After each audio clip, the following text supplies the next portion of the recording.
welcome to the very first Tiny Owl Knits virtual knit along. Today, you like it? Today we're going to be making heartfelt rings. Get it?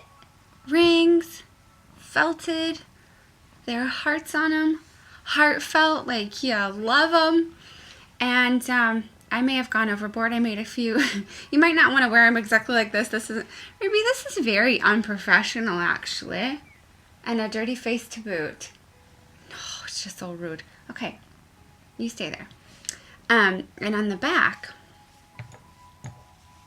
I embroidered little words. Look, love and tiny helmets. So you can do your sweetheart's names and do all that kind of fun stuff. He should actually be like this. So the pattern is free, so take the time now to go ahead and download it from the website, or there should be a link right below this video. Read through the pattern so that you're kind of ready to go and get all your materials together so that we don't have a hard time. Is this distracting, Ruby?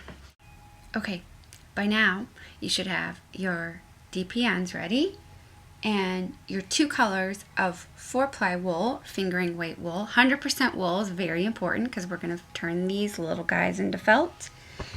You should have a sharp scissors so that when you get done felting, you can do some little pokey, adjusty, clippy, cutty kind of things with them.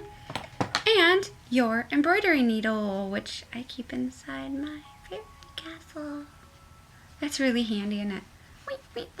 Wait. I never got to show these. Boop. They're like, well, okay. Anyway, the little house roof hops up and down. Anyway, that's where I keep my little goodies. So have that ready.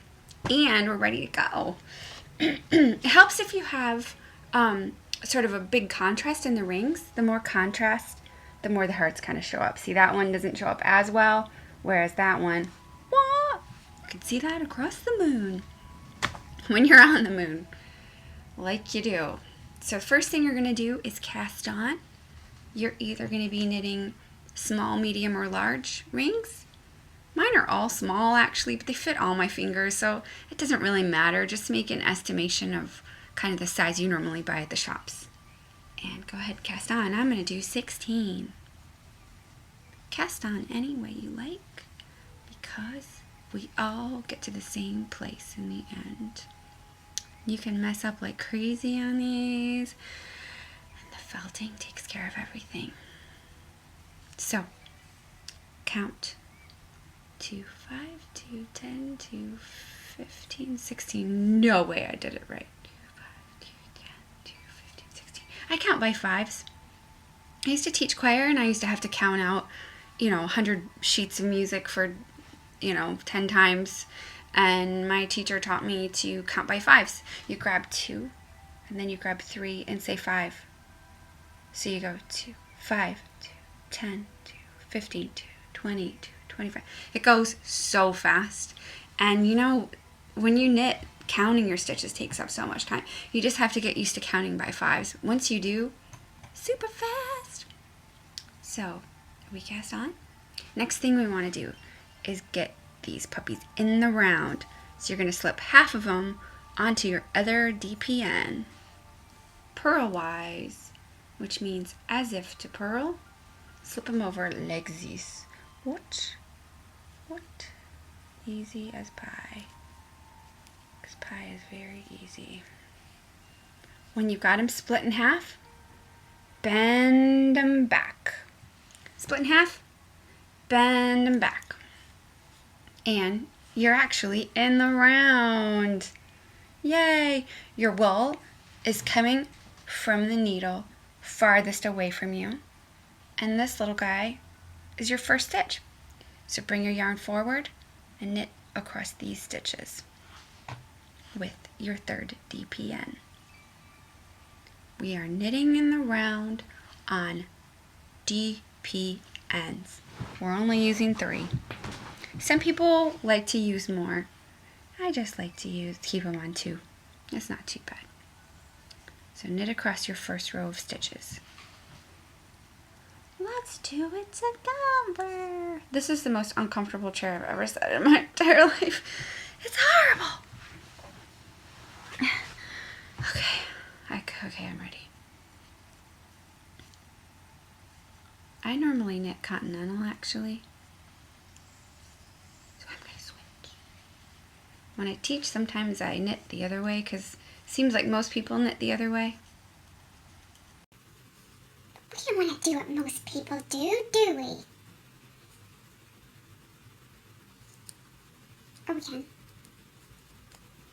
Either way. Knit 7 rounds. I experimented, I can't say words. Have you ever noticed that? I swear if I'm not on video, my words are actual words, but as soon as I hit record, my grammar goes out the window and I start making up words. I experimented with these and made some kind of shorter and some kind of taller. Please don't mind the airplanes. I used to live right next to Heathrow in London. Not right next to it, but we heard all the airplanes going over all the time. And now I'm quite close to this airport too. So we're in the flight path today. Anyway, I experimented with making these shorter. And they're pretty cute, shorter. So do 5 rounds instead of 7 if you want to make them shorter. I got this idea because once I took some scraps of some cashmere and I wrapped them around my finger a bunch of times and tied them in a little knot, kind of loose. And then I wore it for a while, and as I was like washing my hands and stuff, it kind of turned into this like little tiny thin cashmere ring. And I loved it. I wore it every day. I lost it, of course. But then I was like, I want to make another one, but I want to knit it. And then I was like, oh, you could put like a little button on it or something. And then I was like, oh, you could put a little heart on it. The hearts won in the end. So as you're knitting along, think of birds and fairies. I'm just kidding. Do you stress knit or do you chill knit? As I do both. Sometimes when I'm knitting, if I really love what I'm knitting, it's a complete Zen experience. It's like, oh, it just feels so good, and you just like chill to your soul. It's just such a like a meditative thing to do. But if I'm freaking out, it's the most stressful activity on the planet. I try so hard to sort of like just kind of ground and center myself when I knit so that I enjoy every stitch. Kind of like life and enjoying every minute, isn't it? Huh? You get the parallels there? If you enjoy every stitch of your knitting, you're going to enjoy your knitting. Because you spend more time knitting than you do holding a finished object or something. So the whole reason we knit is to stitch each stitch at a time. If you don't enjoy every stitch, you're not going to enjoy your knitting. I'm saying this like I enjoy every one of my stitches. Like I don't sometimes sit there like, I mean, very zen, very relaxed.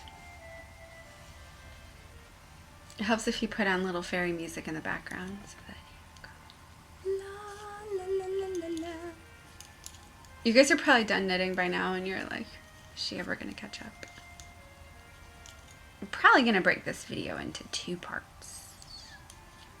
Because this is kind of going to have a lot of information in this video.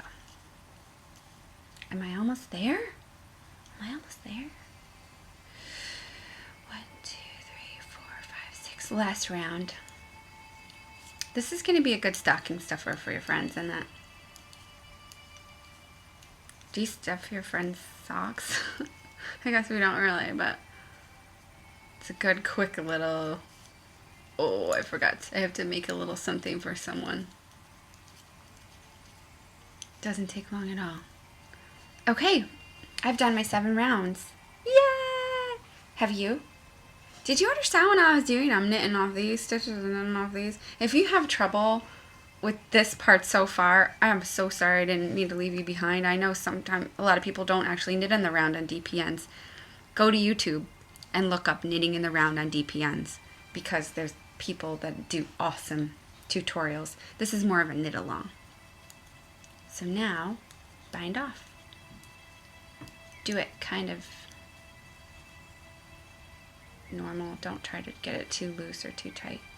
Definitely not too tight because you want these to go on your fingers.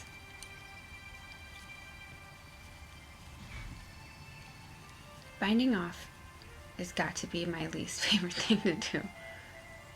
I mean, it's good because you're done, but it's bad because I wish there was like a bind off machine. Wouldn't that be cool? There's an I-cord knitting machine. Do you guys have one of those? I have one of those. But it only makes little I-cords. You can get like, the biggest I've used is worsted weight, but it's a little bit difficult. But it's like a little crank and you go, and it goes like that. It is so cool. I kind of want to like make I-cords and then knit with them. Knit big stuff with big I-cords. That'd be cool. Oh, the list of things I would love to do in this world. How are you guys doing? What's that? You're gonna have to speak up. Okay. I always rip my yarn, and because I usually work with wool, and then sometimes it's acrylic, and I'm like, not acrylic, but you know, like cotton or something, and I'm like, not that there's anything against acrylic. It still makes me happy. Beep, beep, beep. Beep, beep, beep, beep, beep. That's elastic, shirring elastic, same thing as I always use. That was a grammar moment, same thing as I always use. I swear it's the red light. They call it the red light syndrome. Whenever you hit the red light on the record button, it happens in the studio as well. It's like the red light syndrome. Just lose your mind. I generally, when I'm finished knitting in the round, do a little stitchy poo over that little kind of place where I bound off, because I don't like him. He's always kind of jagged, so I just do one of these, kind of just run a stupid little stitch there. Totally lazy. And then leave your ends to just kind of dangle. Don't worry about them, because they're gonna felt. You can even kind of trim them so they're not in your way. Part 1 is done. Meet me for part 2, where we'll put the heart on and felt. Before